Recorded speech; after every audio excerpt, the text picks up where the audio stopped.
Hi hello welcome to కొలుగురి 24/7 news channel. Tamil Nadu ముఖ్యమంత్రి CM Vijay, దళపతి విజయ్ ఇప్పుడు he's an action mode అని మనం అనుకోవాలా? ఆయన ముఖ్యమంత్రిగా పదవీ బాధ్యతలు చేపట్టిన మరుక్షణం నుంచి తనదైన మార్కు పాలనను అందిస్తున్నారు. మిగిలిన రాష్ట్రపు ముఖ్యమంత్రుల్లా కాకుండా, కేవలం హంగు ఆర్భాటాలకు కాకుండా, కేవలం ఆర్భాట ప్రచారాలు కాకుండా, ఎన్నికలప్పుడు 100 హామీలు ఇస్తాం అవన్నీ నెరవేరుస్తామా ఏంటి అనే రీతిలో కాకుండా, తాను ఏదైతే చెప్పారో, తాను ఏ మాట అయితే ఇచ్చారో, తాను ఎలాగైతే పరిపాలించాలి అని అనుకున్నారో సరిగ్గా అదే లైన్లోన ఆయన సక్రమంగా అడుగులేస్తూ ముందుకెళ్తున్నారు. అనేక సంస్కరణలు తీసుకొస్తున్నారు, సంచలన విషయాలన్నీ తీసుకొస్తున్నారు. కానీ ఎక్కడ కూడా ఆయన తొణకట్లేదు, బెనకట్లేదు. నిండుకుండా తొణకదు అన్నట్టుగా ఆయన నర్మగర్భంగా అన్నీ కూడా సైలెంట్ యాక్షన్ మోడ్లోనే ముందుకెళ్ళిపోతున్నారు. నిన్నటికి నిన్న చెన్నైలో ఎగ్మోర్ చిల్డ్రన్స్ హాస్పిటల్ని ఆయన ఆకస్మికంగా సందర్శించారు. కారణం ఏంటంటే ఆ హాస్పిటల్కి సంబంధించి ఎన్నో ఫిర్యాదులు కనిపిస్తూ ఉంటే, ఆయనకు స్వయంగా వాళ్ళు ఫిర్యాదు చేస్తూ ఉంటే వాటన్నిటిని చూసి చెప్పా పెట్టకుండా నేరుగా హాస్పిటల్కి వెళ్ళిపోయి అక్కడ దాదాపు గంట పాటో అరగంట పాటో కాలక్షేపం చేసేలాగా అక్కడంతా చక్కర కొట్టారు. ప్రతి వార్డు పరిశీలించారు, అక్కడ ఉన్నటువంటి సిబ్బందిని పిలిపించారు, వాళ్ళతో ముఖాముఖి మాట్లాడారు. ఏం జరుగుతుంది, ఎలా జరుగుతుంది, ఏంటి, ఏం కథ, వీటన్నింటినీ కూడా చాలా క్షుణ్ణంగా పరిశీలించి విచారించుకున్నారు. ఆ సమయంలోన సిబ్బంది నిర్లక్ష్యంగా వ్యవహరిస్తున్నట్టు ఆయనకు స్పష్టంగా తేలింది. కాంట్రాక్ట్ సిబ్బంది 20 మందిని తక్షణం సస్పెండ్ చేశారు. మీరేమి హ్యాపీగా మీరు ఇంటికి వెళ్ళిపోండి, మీరేం పని చేయక్కర్లేదు, ఈ మాత్రం పని చేయడానికి కాదు కదా మిమ్మల్ని పెట్టుకునేది అని చాలా సున్నితంగా చెప్పి వాళ్ళను పంపించేశారు. ఆన్ ది స్పాట్ సస్పెన్షన్ ఉత్తర్వులు వచ్చేసాయి. అలాగే ఆసుపత్రి సిబ్బందిని ఒకటే మాట చెప్పారు, మీరు జాగ్రత్తగా పని చేయకపోతే మాత్రం వ్యవహారం చాలా సీరియస్గా ఉంటుందని కేవలం మాటలతో కాకుండా చేతలతో చెప్పేశారు. మరి ఏ ముఖ్యమంత్రి అయినా ఇలా నేరుగా వెళ్ళి ఒక సాధారణ పౌరులాగానే, లేకుంటే కనుక ఆ శాఖ మంత్రిలాగా వెళ్ళి తనిఖీ చేసి పరిశీలించి ఆన్ ది స్పాట్ నిర్ణయం తీసుకున్న సందర్భాలు నాకు తెలిసి చాలా తక్కువ.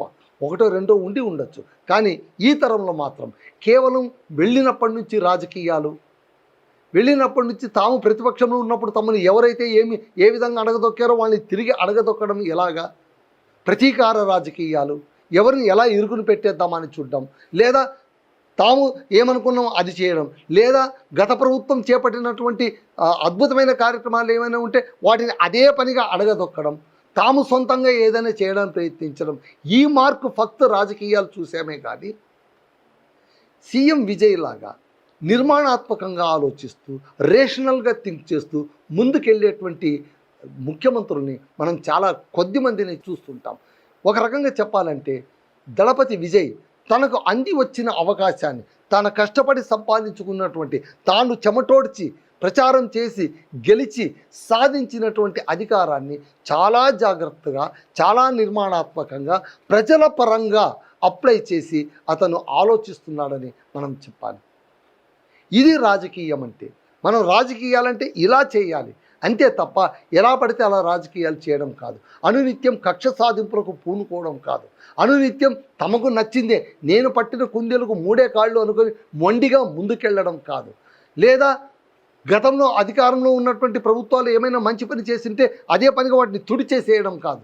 తన పేరు రాసుకోవడం కాదు. పేరు ఎవరిదన్నది కాదు ముఖ్యం, ప్రజలకు మంచి జరుగుతుందా లేదా అది మనకు ముఖ్యం అనుకొని ఆ విధంగా ముందుకెళ్ళేవాడే నిజమైన నాయకుడు. సో ఇప్పుడు తెరపైనే కాదు, ఆఫ్ ది స్క్రీన్ కూడా సీఎం విజయ్ జననాయకన్, నిజంగా అతను జననాయకుడిగా మెరిసిపోతూ ఉన్నాడు. అందుకే తమిళనాడు ప్రజలు ఖచ్చితంగా తమకు సరైనటువంటి ముఖ్యమంత్రి దొరికాడు అని అనుకుంటున్నారు. ప్రతిపక్ష డిఎంకేకి విమర్శించడానికి ఏది దొరకట్లేదు. అది చేసే విమర్శలు కూడా నీరుగారిపోతున్నాయి, తేలిపోతున్నాయి, వెలవెలబోతున్నాయి. కారణం ఏంటంటే ఇక్కడ సీఎం చాలా కాంక్రీట్గా వర్క్ చేస్తున్నారు. క్షేత్రస్థాయిలో నుంచి ఆయన చాలా నిబద్ధతతో పనిచేస్తున్నారు. కాబట్టి ఆయన ప్రభుత్వ ఆసుపత్రుల్లోన నో ఫీజు విధానాన్ని తీసుకొస్తున్నారు. ఎలాంటి సంస్కరణలు చూడండి, ఆయన పాలన చేపట్టిన తొలి నాళ్లలోనే జస్ట్ ఇన్ డేస్ వెంటనే ఆయన చేసింది ఏంటంటే పాఠశాలలు కళాశాలలు, దేవాలయాలు, బస్టాండ్లకు 500 మీటర్ల పరిధిలో ఉన్న 717 టాస్మాక్ మద్యం దుకాణాలను మూసివేయాలని ఉత్తర్వులు ఇచ్చారు. మరి ఏ సర్కారాన్ని ఈ పని చేసిందా? మనకెరుకలో ఉన్నటువంటి ఏ సర్కారాన్ని ఈ పని చేసిందా? ఇంకా ప్రైవేటుగా మద్యం అమ్ముదాం, ఎలా పడితే అలా మద్యాన్ని అమ్ముదాం, క్యాష్తో మద్యం అమ్ముదాం, ఆ మద్యం అమ్మడం ద్వారా వచ్చిన లాభాలేంతో చూద్దాం.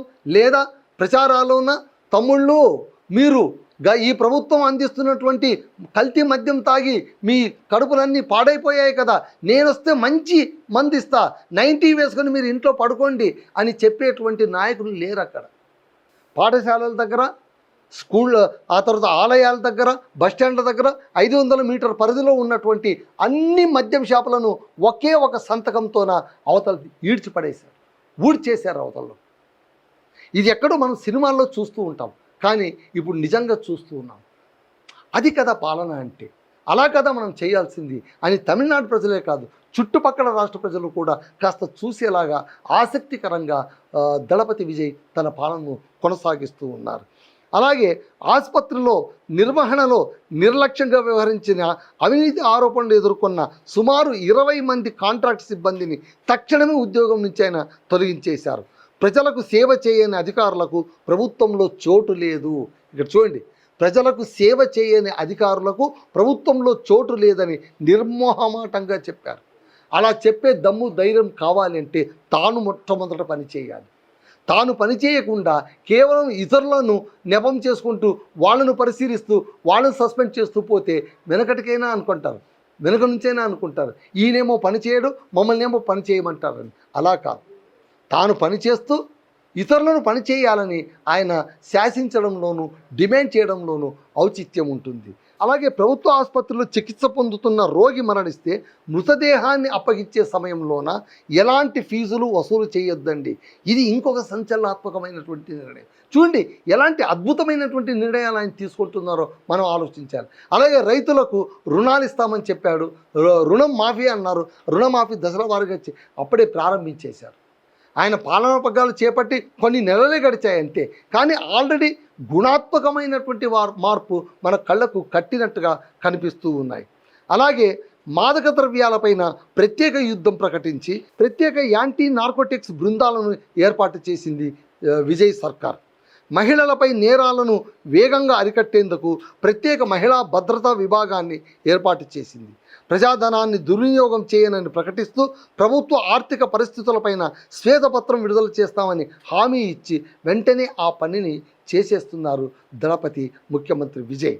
అలాగే లక్షలాది మంది ప్రభుత్వ ఉద్యోగులకు డిఏల పెంపును ప్రకటించేశారు. గత ప్రభుత్వంలోన అన్నిటికంటే ముఖ్యమైన పాయింట్ ఇది, మన 2 తెలుగు రాష్ట్రాలకు సంబంధించినటువంటి వాళ్ళు గుర్తుపెట్టుకోవాలి. గత ప్రభుత్వంలోన అమలైన మహిళల ఆర్థిక సహాయ పథకాలను రద్దు చేయకుండా కొనసాగించారు. మనం రాగానే పేరు మార్చేస్తాం, ఊరు మార్చేస్తాం, పథకాలను కోల్డ్ స్టోరేజ్లో పడేస్తాం, ప్రాజెక్టులనే చీకటి కోణంలో తోసేస్తున్నాం. మనకు పథకాలు ఒక లెక్కన. కాళేశ్వరంలోన మేడిగడ్డ రిజర్వాయర్ దగ్గర 2 స్తంభాలు కుంగిపోయాయని దాన్ని మొత్తం ఎండబెట్టేశాం. అరే బాబు, ఎల్నిలో వస్తుందరా నాయన, నీళ్లు లేవు, వర్షాలు లేవు, మా పొలాలు ఎండిపోతున్నాయి, కళ్ళెదుటి నీళ్లు కనిపిస్తున్నాయి కదా బాబు, కాస్త అందించు అంటే నో, అక్కడ నీళ్లు పోస్తే డ్యామ్ కొట్టుకుపోతుందంట, అది మీకు తెలుసా, కాబట్టి నీళ్లు చూస్తూ ఉండండి, మీ కడుపు మండుతుంటే అలాగే ఉండండి అనుకునేటువంటి సర్కారులు ఉన్నటువంటి కాలంలో గత ప్రభుత్వం ప్రవేశపెట్టిన సంక్షేమ పథకాలను మేము అలాగే కొనసాగిస్తామని చెప్పడంలో సంస్కారం ఉండాలి, విశాల హృదయం ఉండాలి. రాజకీయ నాయకులకు, ప్రస్తుత రాజకీయ నాయకులకు అది ఖచ్చితంగా కావాలి, ముఖ్యంగా అధికారంలో ఉన్న వాళ్ళకు కావాలి. అలాగే బడిలో రాజకీయాలకు తావు లేదు అంటూ, బడిలో రాజకీయాలు చేయొద్దండి అంటూ మొన్నటికి మొన్న కరూరుకు వెళ్ళారు ఆయన. ఎందుకు? ఆయన ఎన్నికలకు ముందు ప్రచారంలోన ఆయన ప్రచార సభకు వెళ్ళినప్పుడు అక్కడ తొక్కిసలాట్లోన దాదాపు 41 మంది మరణించారు. వాళ్లకు సానుభూతి ప్రకటించడమే కాకుండా అక్కడ వాళ్ళ స్మారకాన్ని ఏర్పాటు చేయడమే కాకుండా ఆ కుటుంబాల్లోన అర్హులైన దాదాపు 32 మందికి సర్కారు ఉద్యోగాలు ఇస్తూ నియామక పత్రాలను ఆయనే స్వయంగా వెళ్ళి అందించారు. మళ్ళీ అంటే ఇంత చొరవగా ఇంత డైనమిక్స్తోన ముఖ్యమంత్రి చేయడం అనేటువంటిది మనం అందరం కూడా హర్షించదగ్గ విషయం అని ఖచ్చితంగా మనం గుర్తుపెట్టుకోవాలి. సో గత ప్రభుత్వంలో అంటే ఈ పని చేస్తున్నప్పుడు అక్కడ లైవ్ టెలికాస్ట్ అవుతూ ఉంటే అక్కడే కరూరులోన ఒక పంచాయతీలోన బడికి సంబంధించి ఒక హెడ్ మిస్ట్రెస్, ఆమె పేరు మల్లిక, ఆమె అక్కడ బడి పిల్లలందరినీ కూడా పాఠాలు చదువుకోవద్దండి, ఇక్కడ మన ముఖ్యమంత్రి కార్యక్రమం చూడండి, సంక్షేమ కార్యక్రమాన్ని టీవీ ఆన్ చేసి వాళ్ళందరినీ కూర్చోపెట్టి చూపించిన పాపానికి ఆమెను నిర్దాక్షిణ్యంగా సస్పెండ్ చేశారు. ఆమె టీవీలో చూపించింది మరేదో కార్యక్రమం కాదు, గవర్నమెంట్ కార్యక్రమాన్నే, మరెవరితో కాదు, అధికారంలో ఉన్నటువంటి ముఖ్యమంత్రినే. ఆమెను సస్పెండ్ చేసింది మరెవరో కాదు, సాక్షాత్ ముఖ్యమంత్రి. ఇది మనం సినిమాలో చూస్తుంటాం ఇలాంటి సంఘటనలని, కానీ ఇక్కడ ఇప్పుడు ప్రత్యక్షంగా మనం చూస్తూ ఉన్నందుకు నిజంగా కూడా మనం కాస్త ఆలోచించాలి. మనం ఎలాంటి సర్కారు ఉన్న రాష్ట్రంలో ఉన్నాం, అక్కడ ఎలాంటి సర్కారు ఉంది అంటే అక్కడ అవినీతి అక్రమాలు లేవా అంటే ఉండొచ్చు, మేబీ, బట్ ప్రస్తుత సర్కారులు ఎలా నడుస్తుంది, అక్కడ ముఖ్యమంత్రి ఎలా పాలిస్తున్నారు, అది ఇప్పుడు మనం కాస్త గమనించాల్సింది. అలాగే ఎరువుల కొరత, తమిళ మత్స్యకారుల సమస్యపై కేంద్ర ప్రభుత్వం జోక్యం కోరుతూ ప్రత్యేక చర్యలు చేపట్టారు. అవినీతిపై జీరో టాలరెన్స్, లంచంపై ప్రజలు ఫిర్యాదు చేయడానికి వాట్సాప్ నంబర్ ఒకటి ప్రకటించారు. 9498180936 నంబర్ కూడా ఇచ్చేశారు. ఈ నంబర్కు నేరుగా మీరు ఫిర్యాదు ఇవ్వచ్చు. ఎవరు లంచం తీసుకున్నట్టు తెలిస్తే వెంటనే ఫిర్యాదు చేసేయండి, వాళ్ళపైన మేము యాక్షన్ తీసుకుంటామని. తమిళనాడు అవినీతి నిరోధక శాఖ వెంటనే రంగంలోకి దిగి చర్యలు చేపడుతుంది. అలాగే ఇందాక మనం మాట్లాడుకున్నట్టు చెన్నై ఎగ్మోర్లోని ప్రభుత్వ మహిళా మరియు చిన్నారుల ఆసుపత్రిలో జరుగుతున్న అవినీతి, అపరిశుభ్రత మరియు సేవల లోపాలపై ఫిర్యాదులు రావడంతో సీఎం విజయ్ ముందస్తు సమాచారం ఇవ్వకుండా సాధారణ పౌరుడిలా వెళ్ళి ప్లాస్టిక్ కుర్చీలో కూర్చొని అధికారులతో సమీక్ష నిర్వహించారు. తాను గమనించిన లోపాలను డైరీలో శ్రద్ధగా రాసుకొని తాను దాన్ని సరిదిద్దుతానని చెప్పారు. నిబద్ధత అనేది మాటల్లో కాదండి, చేతల్లో కనిపించాలి. మనం అలా చేస్తాం, ఇలా చేస్తాం, అరచేతిలో వైకుంఠం చూపించేస్తాం, చూసారా ఇలా చేసేస్తాం, అలా చేసేస్తాం, గొప్పలు చెప్పడం కాదు, డప్పులు కొట్టుకోవడం కాదు, ఉత్తర ప్రగల్భాలు కాదు. మీ నిబద్ధత అనేది మీ పనిలో కనిపించాలి. ఆ పనే మాట్లాడాలి, మీరు మాట్లాడడం కాదు, పని మాట్లాడాలి. ఇప్పుడు దళపతి విజయ్ చేస్తున్న పని కూడా అంతే. తానేమి మాట్లాడట్లేదు. చూడండి, ఎక్కడైనా రాజకీయ ప్రకటన ఉందా? నో. ఎక్కడైనా ప్రతిపక్షాన్ని దుమ్మెత్తిపోయడం ఉందా? నో. ఆయన ప్రతిరోజు పొద్దున్న లేవగానే ఆయన చేస్తున్నది ఏంటంటే నేనేం పని చేయాలి, ఇవాళ నేనే పని చేస్తున్నాను, ఇంతే. ఇంత మేరకే ఆయన ఉన్నారు. ఇది కదా ఇప్పుడు కావాల్సింది. కాబట్టి దళపతి సీఎం విజయ్ లాగా అందరూ ఎందుకు మారకూడదు? అంటే ఆయన రాజకీయాలు చేయలేదా? చేసి ఉండొచ్చు. ఆయన కూడా అన్నా డిఎంకే నుంచి చీరిపోయినటువంటి 20 మంది ఎమ్మెల్యేలను తనతో కలుపుకున్నాడు. ఎందుకంటే పార్టీ అధికారం నిలబడాలి కాబట్టి. ఓకే, అంతవరకు ఈ ప్రతి రాజకీయ పార్టీలు చేస్తుంటాయి, కానీ కక్ష సాధింపు రాజకీయాలు లేవు. అది ఇప్పుడు మనం ప్రత్యక్షంగా గుర్తుపెట్టుకోవాల్సింది. 2 తెలుగు రాష్ట్రాల్లోన ముఖ్యమంత్రులు కావచ్చు, మంత్రులు కావచ్చు, గుర్తుపెట్టుకోవాల్సింది ఏంటంటే కక్ష సాధింపు రాజకీయాలు కాదు, సంక్షేమ రాజకీయాలు చేయాలి. అలా చేస్తున్నటువంటి తమిళనాడు మనం అందరం ఒకసారి చూడాలి. అనుకోవచ్చు తమిళనాడు మనకు ఆదర్శమా అని మన ఇగో దెబ్బతినొచ్చు. మంచితనానికి ఇగో ఏముంటుందండి? మంచి ఎక్కడున్నా గ్రహిద్దాం. ఇవాళ ఆయన మంచి చేశాడు కాబట్టి మంచి అంటాం, రేపొద్దున ఆయన ఏమైనా చెడుపు చేస్తే వెంటనే మనం అందరం ఖండిద్దాం. అందులో ఏమాత్రం సంకోచం లేదు కదా. సో అదండి దళపతి సీఎం విజయ్కి సంబంధించినటువంటి సమాచారం. That's all.